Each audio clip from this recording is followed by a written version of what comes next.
विद्वज्जन, भारत की तरुण और यशस्वी आशाओं, मेरा भाग्य है कि मैं तरुणों में, किशोरों में बात करने आ पाया। मेरा लक्ष्य सदैव से ये रहा है कि मैं नई पीढ़ी से बात कर सकूं।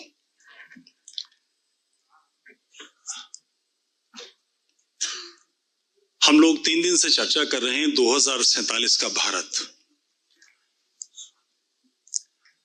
मित्र, मोबाइल कृपया 2047 का भारत क्या होगा, इसकी संभावना क्या है। इकबाल, जिसको मैं बहुत नापसंद करता हूं मगर शायद वो अनूठा है, उसका एक बहुत मशहूर शेर है, यूनान मिस्र रोमा सब मिट गए जहां से। यूनान, मिस्र, रोम सारी दुनिया से मिट गए। इसका अभिप्राय क्या है? यूनान तो आज भी है, रोम आज भी है, मिस्र आज भी है। यूनान की जो मूल संस्कृति थी वो समाप्त हो गई, वहां ईसाईयत आ गई। रोम की मूल संस्कृति जो मूर्ति पूजकों की संस्कृति थी वो समाप्त हो गई। मिस्र के लोग समाप्त हो गए। तो भारत 2047 में वो भारत रहेगा जिसका प्रतिनिधित्व आप करते हैं या नहीं, इस पर बात करनी मुझे लगता है कि ठीक होगी। आज मैं 3-4 उदाहरण से बात करना चाहूंगा। अभी हाल में हमास का इजराइल पर आक्रमण हुआ, तीनों प्रकार से। जहां उन्होंने फेंसिंग की हुई थी, बाउंड्री वॉल थी, उसको बुलडोजर से तोड़ दिया, वहां से घुसाए, हेलीकॉप्टर से और आकाश के माध्यम से विभिन्न प्रकारों से आए और समुद्र के जरिए भी दाखिल हो गए। सेनाएं युद्ध करती हैं, दूसरे सैनिकों को इससे लड़ती हैं, सिविलियंस के साथ युद्ध नहीं होता। यहां पर उन्होंने 1200 ऐसे लोग जो उल्लास मना रहे थे, उत्सव मना रहे थे, उनको मार दिया। 250-300 लोग वहां से अपहरण कर लिए, महिलाओं के साथ भयानक बलात्कार किए, उनको नंगा दौड़ाया, 6 महीने का बच्चा ओवन में डाल दिया, वो चीखता रहा और उसकी मां पर क्रमिक रेप करते रहे और उसके वीडियो बनाते रहे। शत्रुता उसके साथ जो युद्ध कर रहा है, युद्ध के समय सैनिक के साथ ये हो सकता है, ठीक है। सिविलियंस के साथ एक और घटना टेम्स की। 3 अलग अलग देशों के लोगों ने एक वैन किराए पे ली, वो ट्रक लेना चाह रहे थे, नहीं मिला तो वैन किराए पे ली और टेम्स के पर आते जाते लोगों पर सीधे गाड़ी दौड़ाकर चढ़ा दी। गाड़ी पेमेंट से टकरा के गिर गई तो बाहर निकले, लंबे लंबे छुरे लेके झपटे लोगों पर चाकुओं से वार किए। अल्लाह अकबर के नारे लगा रहे थे। अंग्रेज गोरे अल्लाह अकबर नहीं समझेंगे, इसके लिए साथ साथ वो इंग्लिश में भी इन द नेम ऑफ अल्लाह कह के नारे लगा रहे थे। बोको हराम, नाइजीरिया की एक घटना, एक मिशन के स्कूल पर आक्रमण किया जिसमें 7 वर्ष से 14 वर्ष तक के बच्चे थे। उसमें आग लगा दी, लोग जो बचकर कूद कूद के भागे उन्हें कुल्हाड़ों से और छुरों से काट डाला और लोग जल के जो मरे सो मरे। ट्विन टावर, 9/11, 22 लोग विभिन्न देशों के, फ्रांस के जरिए, इंग्लैंड के जरिए, जर्मनी के जरिए अमेरिका में दाखिल हुए।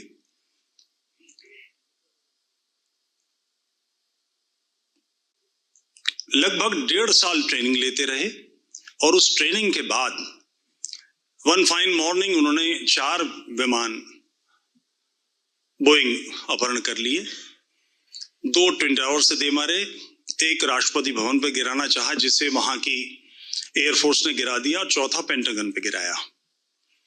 इस कार्य में 22 लोग और $1 लाख लगा केवल। और ट्विन टावर जो अमेरिका की आर्थिक रीढ़ थे वो नीचे गिर गए। अभी तक 2000 से अधिक लोगों का पता नहीं चल पाया है कि ये कौन लोग थे। ये कोई नई बात नहीं है, भारत में, कश्मीर में हो चुका है। छोटे साहबजादे गुरु गोविंद सिंह जी के 10वीं पातशाही के 2 बेटे, एक 6 वर्ष का, एक 11 वर्ष का, उसको बंदी बना लिया। उससे कहा कि तुम मुसलमान हो जाओ। छोटे साहबजादे ने मुस्कुरा के पूछा, अगर मुसलमान हो जाएंगे तो क्या मरेंगे? नहीं, उनको जिंदा दीवार में चुन दिया। 6 साल के बच्चे से क्या शत्रुता किसी की हो सकती है? हकीकत राय उनके साथ ये हुआ, और ये हजारों लाखों घटनाएं हैं, एक जगह की घटना नहीं है, लगातार चलती आ रही है। इस उदाहरण का मैं कई बार इस्तेमाल करता हूं। प्राण लेने का अधिकार राज्य को है, और राज्य भी निर्णय नहीं कर सकता, इसका निर्णय तटस्थ न्यायपालिका करती है। किसी व्यक्ति का जीवन राष्ट्र के लिए संकट में है, समाज के लिए संकट में है, तो उस व्यक्ति को मुकदमा चलेगा, सेशन में सजा होगी मृत्युदंड की। उसकी अपील स्वाभाविक रूप से हाई कोर्ट में जाएगी, वो नहीं करेगा अपील तब भी जाएगी, वहां से फिर उसे फांसी की सजा होगी, तो फिर वो सुप्रीम कोर्ट जाएगी। अगर वो सुप्रीम कोर्ट में भी मना करता है तब भी राष्ट्रपति के पास क्षमादान याचिका अनिवार्य रूप से जाएगी। उसके बाद जब सब जगह से कंफर्म हो जाएगा तब फिर ये फांसी एग्जीक्यूट होगी। ये घटना इतनी विरल है कि 1947 पूज्य मातृभूमि के विभाजन और शेष कटे फटे भाग के स्वतंत्र होने के बाद भारत में 500 फांसियां नहीं हुई हैं। मेरठ में 2 जल्लाद थे, तारा मसीह और यूसुफ मसीह, बाप बेटे थे। ये मर गए तो अब भारत के पास जल्लाद नहीं है। अब ऐसी कोई घटना होती है तो उसके लिए पुलिस के लोगों को तैयार किया जाता है। यहां एक बात नोट करने की है, जब ये फांसी दी जाती है तो ये ब्रिटिश पीरियड का एक कानून है कि जल्लाद को अनिवार्य रूप से शराब पिलाई जाती है, कोटा होता है, उसका नशे में रहना अनिवार्य माना जाता है। जल्लाद जिसे मालूम है कि तटस्थ सेशन ने, हाई कोर्ट ने, सुप्रीम कोर्ट ने, राष्ट्रपति ने अनुमोदन किया है, उस अनुमोदन के बाद भी उसका नशे में होना माना जाता है कि प्राण लेना इतनी विरल घटना है। दूसरा, प्राण लेने का अधिकार अपने जीवन बचाने के लिए, कि मेरे जीवन पर संकट है तो मैं अपने जीवन बचाने के लिए प्राण ले सकता हूं, अन्यथा किसी भी सूरत किसी के प्राण नहीं लिए जा सकते। कल्पना करें उस मानस की कि टेम्स पर जिन लोगों पर चाकू लेके टूट रहे हैं, जिन्हें गाड़ियों से कुचल रहे हैं, उनको 1 मिनट पहले देखा नहीं, नाम नहीं जानते, कौन है उनसे परिचय नहीं है, इससे शत्रुता। 9/11 किसके खिलाफ कर रहे हो? उनसे शत्रुता, जिन्हें जानते ही नहीं, कौन मरेगा, किसकी क्या स्थिति आएगी, कुछ भी अंदाजा नहीं है। ये बहुत गंभीर विषय है।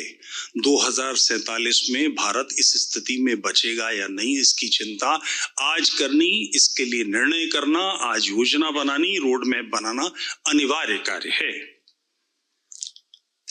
विश्व में पिछले 30 वर्षों में 20,000 से अधिक आतंकी घटनाएं हो चुकी हैं।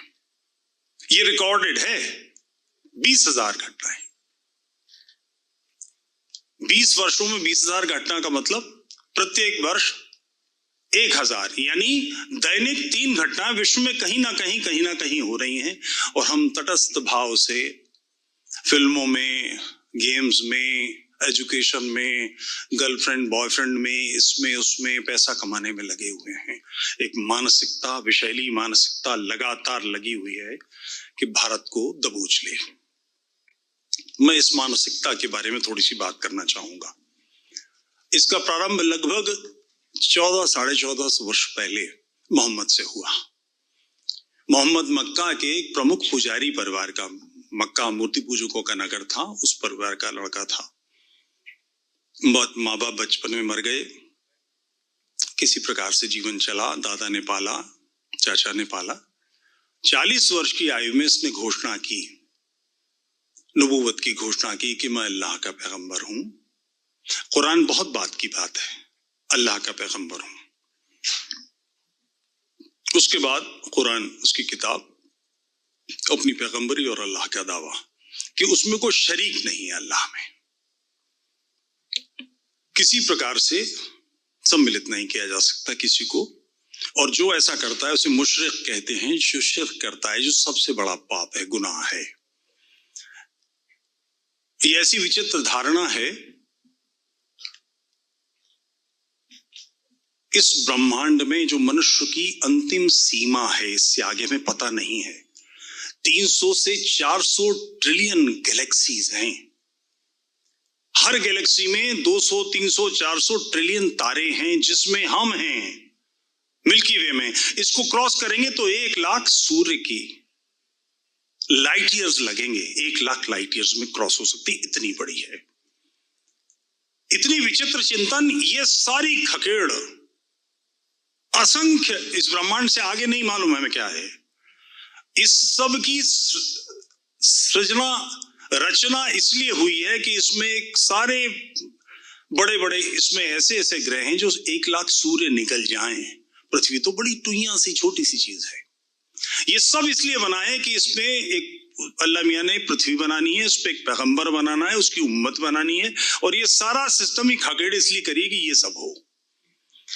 इसको मानने वाले लोग, जो इसने 5 दर्शन दिए, तौहीद, नमाज, रोजा, ज़कात और हज। तौहीद, अल्लाह एक है, मोहम्मद उसका पैगंबर है, कुरान उसकी किताब है। नमाज, रोजा, ज़कात और हज, ये 5 दर्शन दिए। इसको मानने वाले लोग जहां पर वो वर्चस्वी हैं, प्रभावी हैं, ध्यान रहे संख्या बल का मामला नहीं है, प्रभावी का मामला है। जहां पर ये लोग होंगे और प्रभावी होंगे, वो हिस्सा दारुल इस्लाम कहलाएगा। ये इस्लाम की मुमलिकत है। इसके अलावा सारा विश्व जो है ये दारुल हरब है। दारुल हरब का अर्थ युद्ध क्षेत्र। यहाँ युद्ध चल रहा है किस बात का? लोगों को इस्लाम में मार के, तोड़ के, फाड़ के, घसीट के, खींच के, पैसा दे के, लड़की दे के, कैसे भी कन्वर्ट करना है। संसार का इस्लाम का लक्ष्य ये है कि सारे विश्व को मुसलमान बना ले। इसके लिए विचित्र चिंतन, फिसाद फिल अर्ज, अर्ज का मतलब मट्टी, धरती। फिसाद, इस धरती पर फसाद क्या है? जो शिर्क कर रहा है, जो कुफ्र कर रहा है, यानी जो इस्लाम के नियमों को नहीं मान रहा, वो मुशरिक है, मुल्हिद है, वो मुर्तद है, वो मुनकिर है, और ये सारे वाजिबुल कत्ल हैं। इनको मार दिया जाना चाहिए। आप कल्पना कर सकते हैं कौन लोग हैं? एक तरफ सभ्य समाज तटस्थ न्यायपालिका के निर्णय के बाद ही किसी के प्राण ले सकती है। यहाँ किसी भी व्यक्ति को, और करेगा कौन? प्रत्येक मुसलमान का ये कार्य है कि जिस काफिर को देखे, जहां उसका बस चले, उसको जलील करे, शर्मिंदा करे। ये कुरान में आयते हैं। कोई मुझसे बात करना चाहे कि मैं तफसील दे दूंगा। क़िताल फी सबीलिल्लाह, अल्लाह की राह में कत्ल करो। जिहाद फी सबीलिल्लाह, अल्लाह की राह में जिहाद करो। जिहाद यानी किसी तरह से लोगों को इस्लाम में कन्वर्टेड करो।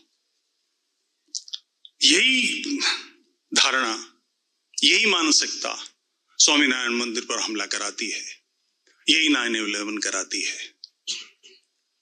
यही टेम्स पर हमले कराती है। और अभी अमेरिका में हुआ है कि एक व्यक्ति ने, जो अमेरिका की सेना में रहा है, उसने वैन चढ़ा के 50 लोगों को जख्मी कर दिया, उसमें 20-22 मर गए। अब ये कैसे तय हो? कोई आदमी डिक्लेयर कर रहा है कि मैं नबी हूं।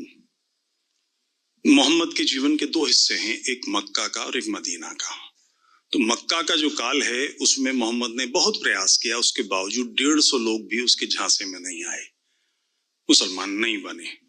मदीना हिजरत करनी पड़ी, वहां शक्ति हाथ आ गई, राज्य हाथ आ गया, तलवार हाथ आ गई, मारपीट, झगड़ा, कत्ल करना, लूटना, इस सब के नतीजे में दीन फैला। तो इस बात को कैसे तय करें कि अल्लाह है या नहीं है, मोहम्मद उसका रसूल है कि नहीं है? मोहम्मद की जीवनी से, जो हदीसों में वर्णित है, इससे तय किया जा सकता है। 2-3 उदाहरण मैं आपको देता हूं। मुजफ्फरनगर में एक इमराना कांड हुआ है, सर्च करके देख लीजिएगा, इमराना कांड ऑफ मुजफ्फरनगर। इमराना नाम की लड़की ने अपने परिवार के लोगों को सूचना दी कि मेरे ससुर ने रात में मेरे साथ रेप किया है। तुरंत खानदान के लोग, घर के लोग, कुनबे के लोग, शहर के मुल्ला पार्टी, देवबंद के मौलाना सब इकट्ठे हो गए। मार हजारों लोगों की पंचायत जुड़ गई। सारे दिन मार तकरीरें हुई, बहसें हुई, और शाम में फतवा दिया गया कि अब तू अपने शौहर पर हराम हो गई, और तेरा मजाजी खुदा, अब ये जो तेरा शौहर था, ये जिसने रेप करा, अब ये तेरा शौहर हो गया। यानी वो 3 बच्चे जो उसने अपने पति से पैदा किए, वो रिश्ते में उसके पोते पोती बन गए। कोई एक आदमी ऐसा करे, 2-4 लोग करें तो दिमाग खराब है, पागल है, बेवकूफ है। पूरी जमात सारा का सारा समूह, मुल्ला पार्टी, सारे के सारे ये कैसे फतवा दे रहे हैं? उसका कारण है मोहम्मद ने स्वयं अपने मुंह बोले बेटे जैद की बीवी ज़ैनब से निकाह किया था। ये मोहम्मद की सुन्नत है। अपनी ससुर पर बहू हलाल होना मोहम्मद की सुन्नत है। इस्लाम बेसिकली मोहम्मदवाद है। मोहम्मद ने जो कुछ अपने जीवन में जिया है वो सब अपनी जिंदगी में उतारना प्रत्येक मुसलमान के लिए अनिवार्य कार्य है, सवाब का काम है। एक पुरानी घटना, उस समय एयर इंडिया, इंडियन एयरलाइंस दोनों काम करते थे और मिडिल ईस्ट में इंडियन एयरलाइंस काम करती थी। हैदराबाद में एक 11 साल की लड़की बैठी थी, रो रही थी। उसके बगल में कोई 60-65 साल का शेख बैठा था। तो एक एयर होस्टेस उसके पास गई, उसने पूछा क्या मामला है? तो शेख ने हस्तक्षेप किया कि मेरी बीवी है। एक सामान्य मूर्ख नाजानकार हिंदू की तरह उसने तुरंत पुलिस बुला ली, उस शेख उतार लिया गया। बड़ा हंगामा होता है। 30-35 साल पुरानी घटना है, अखबारों में खूब आया था। यहां तक तो लोगों में, अखबारों में आया, इसके बाद की घटना अखबारों में नहीं आई कि वो शेख तीसरे दिन अपनी बीवी को लेके चला गया। 60-65 साल का आदमी, 11 साल की बीवी। मगर ऐसा है, मोहम्मद की सबसे चहेती बीवी आयशा जब वो 6 बरस की थी और मोहम्मद की उम्र 52 साल की थी और आयशा के पिता अबू बकर सिद्दीक 2 साल छोटे थे, मोहम्मद ने 6 साल की बच्ची से निकाह किया। 3 साल, कितना धीरज, अथाह धीरज। 3 साल उसके बालिग और मैच्योर होने का इंतजार किया। जब वो 9 साल की हो गई तो उसके साथ यौन संबंध स्थापित किए। ये सुन्नत है, ये हदीसें हैं। इनसे पता लगता है कि जिंदगी क्या है। ऐसी बहुत सारी घटनाएं मोहम्मद के जीवन में हैं। ये गैर मुस्लिम समाज को पता ही नहीं है, बल्कि मुस्लिम समाज को भी बहुसंख्यक को नहीं मालूम है कि इस्लाम की वास्तविकता क्या है। मोहम्मद के जीवन में एक बड़ी महत्वपूर्ण घटना है, यहां भी देखा होगा आपने, मेराजुल नबी, एक त्योहार होता है कि मोहम्मद अल्लाह मियां से मिलने 7वें आसमान पे गए। बड़ी उसका ईद जैसा उत्सव मनता है और रात भर सारे हंगामे होंगे, सजावटें होंगी। उसकी 2-3 घटनाएं मैं आपसे निवेदन करता हूं। मेराज पर जब मोहम्मद गए तो वहां इस पे पंडित रामचंद्र देहलवी आर्य समाज के एक बड़े विद्वान थे, उनका शास्त्रार्थ है मौलाना सनाउल्लाह अमृतसरी से। तो उन्होंने देखा कि अल्लाह मियां 7वें आसमान पर है, उस एक तख्त पे बैठा है जिसे 4 फरिश्ते, कहीं जगह 4000 है, कई जगह 72,000 है फरिश्ते, उसके 1-1 मील बड़े हैं, वो उसके पैर पकड़े हुए हैं। पंडित रामचंद्र देहलवी ने प्रश्न किया, मौलाना ये जिस तख्त पे अल्लाह मियां बैठा है, ये तख्त अल्लाह के बराबर है, अल्लाह से छोटा है या अल्लाह से बड़ा है? सवाल यहां समाप्त नहीं हुआ। अगर तख्त अल्लाह से बड़ा है तो अल्लाह से बड़ा हो जाएगा तख्त, और बराबर है तो द्वैत हो गया, और अगर अल्लाह से छोटा है तो अल्लाह के चूतर लटक जाएंगे। मौलाना अपना तामझाम उठा के वहां से भाग लिए। वहां से जब वो लौटे हैं तो वो एक कैलकुलेट करके देखिएगा, एक फरिश्ते को देखा उन्होंने जिसके 70,000 चेहरे थे, 70,000, हर चेहरे पर 70,000 मुंह थे, यानी 70,000 इंटू 70,000। हर मुंह में 70,000 जबान थी, टंग थी, और हर जबान से वो डिफरेंट 70,000 लैंग्वेजेस में अल्लाह की हम्दो सना, उसकी प्रशंसा में कर रहा था। यानी 70,000 इंटू 70,000 इंटू 70,000 इंटू 70,000। कोई माई का लाल कैलकुलेट करके बता दे इसकी कितनी संख्या है। और ये 70,000 गिने कैसे गए? ये चौपाल में बैठ के जैसे लंबी लंबी छोड़ी जाती कि हम वहां गए और वहां इतना बड़ा लिलीपुट की और गुलिवर की कहानियां हैं, इस किस्म की बातें। और एक समाज है जो इस पर विश्वास करता है। एक फरिश्ता मिला जो आधा बर्फ का था और आधा आग का था। अब मैं सोचता हूं ये कैसा अल्लाह है जो ऐसा फरिश्ता बनाता है जो आधा आग का आधा बर्फ का है। क्या सदेगा इससे, क्या करेगा, इस किस काम आएगा? आधा बर्फ और आधा आग क्या साबित होगा इसके अलावा कि ये एक तरह की बस बड़ मारनी है। मैं गुजरात में हूं इसलिए इस वाक़े का जिक्र कर दूं। मोहम्मद की जिंदगी में जो आजकल यहूदियों के साथ जो हमास ने किया है वो आज की घटना नहीं है। मोहम्मद के पहले संघर्ष यहूदियों से ही हुए हैं। मक्का से मदीना जाकर, चूंकि यहूदी कहते थे कि हम अपने पैगंबर के इंतजार में हैं, हमारा पैगंबर आएगा, हमारी हालत बदलेगी। मोहम्मद ने पैगंबरी का दावा किया तो उन्होंने कहा कि कोई चमत्कार दिखाओ, मुझसे दिखाओ, तो कुछ था नहीं। तो फिर उन लोगों को पकड़ा दबोचा। उनमें से एक बनु कुरैजा का वाकया है। एक किला था उनका, उसको घेर लिया। जो लोग थे सब पकड़ लिए गए। समझौता था, फिर भी पकड़ लिए गए। जो लोग जिनकी नाभि से नीचे बाल आ गए थे, ऐसे बच्चे सारे मार दिए गए। छोटे बच्चे जिनके ग्रोइन पे हेयर्स नहीं थे, उनको गुलाम बना लिया गया। लड़कियों को गुलाम बना लिया गया। बची खुची लड़कियों को बाजार में बेच दिया गया। और बेचा किसने? मौला अली। मौला अली, ये इसका काम था, ये गया था बेचने। जिसके यहाँ पर हमारे एक मुरारी हैं, वो उसकी कथा पे दाढ़े मारते हैं, छातियां पीटते हैं। सच ये है, मनुष्य स्वभाव से उद्दंड है। जिन्होंने बच्चों को बड़ा किया है, स्कूल में देखा होगा, तो तगड़ा बच्चा है, कमजोर को तंग करता है, बाल खींचता है, कुत्ता बैठा था पूंछ खींचता है, बिल्ली को चप्पल मारेगा, ये नेचर है। परिवार, माता पिता, घर के लोग दृढ़ता के साथ इनको रोकते हैं। अगर इस उद्दंडता में धर्म का, मजहब का साथ मिल जाए तो बिल्कुल ही अराजकता आ जाती है, बिल्कुल ही अराजकता आ जाती है।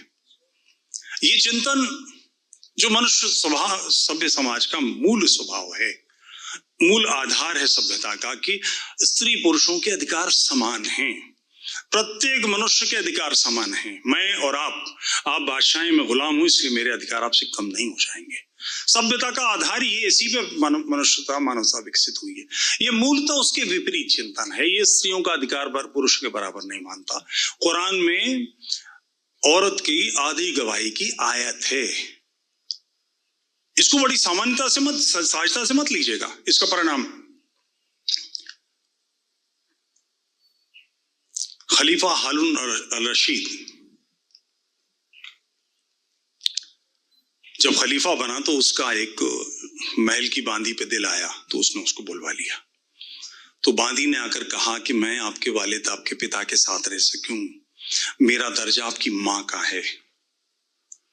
खलीफा उसके इश्क में इतना गिरफ्तार था कि बीमार पड़ गया। अब वो जो दरबार के लोग थे, जो मंत्री थे, उमरा थे, उन्हें समस्या हुई। तो उन्होंने, जो सिस्टम है इस्लामी, जो मुफ्ती फतवा देता है, उससे कहा कि क्या करें। तो उसने कहा फतवा दे दूंगा, 1 लाख दीनार लूंगा। ये डॉक्यूमेंटेड है घटनाएं। खलीफा से कहा कि 1 लाख दीनार में फतवा मिल जाएगा। उसने कहा बुला लो। बुला लिया गया। खलीफा ने कहा कि आप हाँ बोले, मैं फतवा दे दूंगा, बुलवाओ उस औरत को। बुलवाया। उससे कहा कि जब ये घटना हुई तुम इनके वालिद के साथ थी, पिछले खलीफा के साथ बेडरूम में थी, इसका कोई गवाह है? तो खलीफा की बीवी के साथ या उसकी रखेल के साथ या उसकी लौंडी के साथ वो बेडरूम में होगा, किसकी मौत आएगी जो वहां देखने जाएगा? कोई गवाह नहीं था। तो फतवा दिया कि आधी गवाही औरत की होती है। इसकी बात यकीन के काबिल नहीं है। नतीजे में मां के दर्जे की औरत के साथ संबंध बनाने का रास्ता खुला। अफगानिस्तान में घटना है, एक लड़की पर रेप हुआ। उसने पिछला तालिबान का काल, उसने पुलिस में रिपोर्ट की, उसका मेडिकल हुआ, साबित हुआ कि इसके साथ 4 लोगों ने बलात्कार किया है। अब मुद्दा आया कि इसके गवाह 4 लोग हैं, तो उसको 8 गवाह चाहिए। 8 गवाह, 4 वो, 8 4 12 और 13 एक ही है। तो पूरा मोहल्ला इकट्ठा हो तो फिर रेप हो, ये पॉसिबल नहीं था। तो वो चारों के चारों बरी कर दिए गए और ये औरत बदचलनी के आरोप में पत्थर मार मार के मार दी गई। इस आयत का ये नतीजा निकलता है। 3 तलाक तो चलिए कोर्ट ने निपटा दी, हलाला का क्या करेंगे? स्त्रियों के अधिकार हलाला, कि अगर किसी की वजह से पुरुष ने गुस्से में, शराब पी के, नशे में, किसी वजह से तलाक दे दिया, तो वो अब दोबारा राइश तब तक नहीं होगी और वो अपने शौहर से, वो शौहर उसका शादी करना चाहता है, तो वो किसी एक के साथ, कुरान में आया था इसकी बाकायदा, किसी एक शख्स के साथ निकाह करे, उसके साथ कम से कम एक रात बसर करे, सेक्स होना जरूरी है, और वो सुबह तलाक दे दे, तब फिर इस पे निकाह होगा। गाय भैंस बकरी है, गुस्सा किसने किया? शौहर ने। नशा किसने किया? शौहर ने। भुगते कौन? ये औरत। इसका, इसके शौहर का, और ये जो मुल्ला फतवा दे इसका, दोनों का गुदाला होना चाहिए हलाला की जगह, इनकी रगड़ाई करो। मगर जीवन शैली ऐसी ही है, दर्शन ही ऐसा है, और इसकी छान फटक गैर मुस्लिम समाज में, मुस्लिम समाज में भी नहीं है। एक किताब में सजेस्ट करता हूं कई बार, अंडरस्टैंडिंग मोहम्मद, अली सिन्हा साहब की है। ये नेट पर अंग्रेजी, उर्दू, अरबी, फारसी, हिंदी, गुजराती हो गया है शायद, या चल रहा है काम, बंगाली, मलयालम, अन्य भाषाओं में उपलब्ध है, पढ़िए इसको। 400 के आसपास इसमें रेफरेंसेस है, जिससे आपको पता लगेगा कि ये दीन है या माफिया है। बर्बर असभ्य समाज, मगर असभ्यता के बावजूद सभ्य समाज इस चिंतन की छान पटक नहीं करता। ये केवल अपने ही नियम नहीं तय करता, ये सारे सभ्य समाज के नियम तय करता है। इसकी दृष्टि में मोहम्मद की फुट पेंटिंग नहीं बन सकती। सर्च करके देखिएगा नेट पर, पेंटिंग्स ऑफ मोहम्मद, सैकड़ों पेंटिंग उभर के आएंगी जो इस्लामी काल में ही बनी है, मगर अब आप नहीं बना सकते। आप या तो एक बात की आप आलोचना नहीं करेंगे, कोई किसी की आलोचना नहीं करेगा, ना आप मेरी करेंगे ना मैं आपकी करूंगा, या फिर आलोचना की स्वतंत्रता। आप अल्लाह अकबर, अल्लाह महान है, ला इलाहा इल्लल्लाह, नहीं है पूज अल्लाह के सिवा कोई।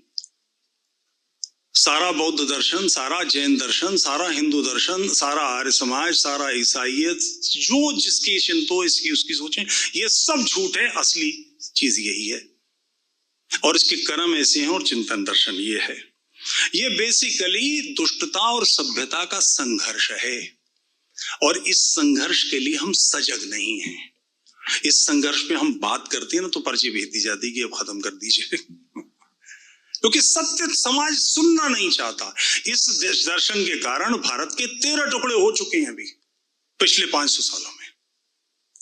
निकट भविष्य में अफगानिस्तान निकला है, पाकिस्तान निकला है, बांग्लादेश निकला, और सब जगह चल रहा है। बांग्लादेश से जब हम निकले थे तो 32% वहां गैर मुस्लिम थे, आज 7% रह गए हैं। जब पाकिस्तान से हम निकले थे, और ध्यान रहे कि जो प्रिंसली स्टेट्स हैं उनमें 1941 में गणना नहीं हुई थी, जितनी प्रिंसली स्टेट्स थी इनमें गणना नहीं हुई थी, उसके बावजूद हम 12-13% थे, आज 1% रह गए। जिस समय ओलंपिक हो रहे थे, बड़े बड़े मॉल बन रहे थे, बड़ी बड़ी पिक्चरें बन रही थी, 4-4, 5-5 करोड़ लोग बांग्लादेश और पाकिस्तान से मार दिए गए या कन्वर्ट कर लिए गए, पचा लिए गए। इन अभागों के लिए कोई रोने वाला नहीं है। क्यों? कि ये देश था जो इसके लिए रोता, जो विश्व को जागृत करता। यही चुप है, तो किसी को क्या पड़ी है? इस समस्या का समाधान, अब आता हूं गंभीर बात पर, जो आपका काम है। भारत की सेना, भारत की पीएसी, भारत की सीआरपीएफ, भारत की पुलिस 25 लाख नहीं है, 25 करोड़ लोगों से नहीं निपट सकती, असंभव है ये काम। और फिर ये गली मोहल्लों में फैली समस्या है। 100 करोड़ निपट सकते हैं, निश्चित रूप से निपट सकते हैं। केवल 20% लोग ये आंखें ये सपना देखें कि हमारे जीवन का लक्ष्य 2 लोगों की घर वापसी, शुद्धि। कैसे होगा? 2 लोगों को समाप्त करूंगा, मेरा धर्म है, मैं ये करूंगा। 20 करोड़ लोग इस पर लग जाएं, अगले 5 वर्ष में यूं निपटा सकते हैं। मगर हम इंतजार करते रहें, ये सोचें पीएससी कर लेगी, पुलिस कर लेगी, मिलिट्री कर लेगी, फलाना कर लेगा, कुछ नहीं होने वाला है। ये समस्या हमारे काम करने की है। दूसरे, सीधी सी बात, लव जिहाद की बातें बहुत होती हैं। अनवर असलम, मयंक शशांक बन के लव जिहाद करते हैं। मयंक शशांक से अनवर असलम नहीं बना जाता। आप मुक्ति कितनी दे रहे हैं किसी को जिसका हलाला हो सकता था, जिसको मारने पीटने की बातें हैं। कुरान में आया था बीवियों को पीटने की, आप वहां से मुक्त कर रहे हैं। इस्लामी भगवतियां चाहती हैं, हमने सैकड़ों शुद्धियां की हैं, बहुत आसान है, आप हाथ तो बढ़ाइए। केवल मुसलमान तो पीड़ित है, इस्लाम का शिकार है, सबसे पहला शिकार तो मुसलमान ही है। उसका ध्यान किए बगैर और उससे यह सोचना कि ये ठीक नहीं है, इससे दूर ही बरतेंगे, ये ठीक नहीं है। रलिए मिलिए बिल्कुल और अपनी हाथ में लीजिए। यह एक ऐसी घटना है जो हो सकती है बड़ी सरलता से।